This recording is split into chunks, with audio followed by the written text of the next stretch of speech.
մատաղցեք, ղոնաղը հմաչ կոտքնի, ղոնաղեն լավ հաստուվացեք, ղոնաղեն հաստուվածը տա ուստուծու տուվածա, վեր ղոնաղը լավ հարգիք, ձեր տաշտերնել լիգնյանյական, ղոնաղը քնա Ղարաբաղան շնուհակալ տերած։ Ժենգյալով հացը իրավամբ համարվում է Արցախյան խոհանոցի այցեքարտ։ Այլուրից, կանաչեղենից, ձեթից ու համեմունքներից պատրաստվող բացառիկ այս ուտեստն Արցախում պատրաստվում է վաղուց, իսկ գրավոր աղբյուրներում հիշատակվել է 19-րդ դարի վերջերին։ 2013 թվականին Ժենգյալով հացն ընդգրկվել է Արցախի ոչ նյութական մշակութային ժառանգության արժեքների ցանկում։ Յուրաքանչյուր շրջան փառատոնին ներկայացրել է Արցախյան ամենաճանաչված ուտեստի պատրաստման հմուտ ու արհեստավարժ մասնակիցներով։ Ներկայացվել է Ժենգյալով հացի պատրաստման ողջ գործընթացը, պարտադիր պայմանը 30 տեսակի բանջարի առկայությունն էր։ Դրանից են սոխնա,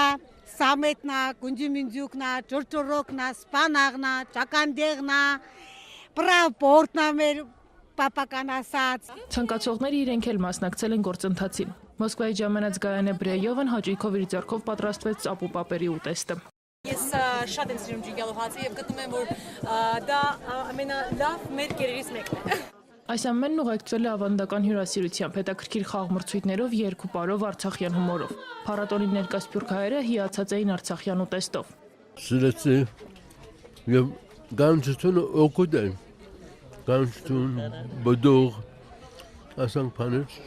շուրը կարևորը, որ մարմինը գմակրը։ Շատ համով է, դարբեր է, ինչ որ չենք կերածած, չենք համդսած, բայց շատ համեղ է։ Մեր արմատներն են եւ շատ ուրախ եմ, որ մենք ազատ ենք հիմա եւ ունեցած ենք մեր հայրենիքը, մեր Արցախը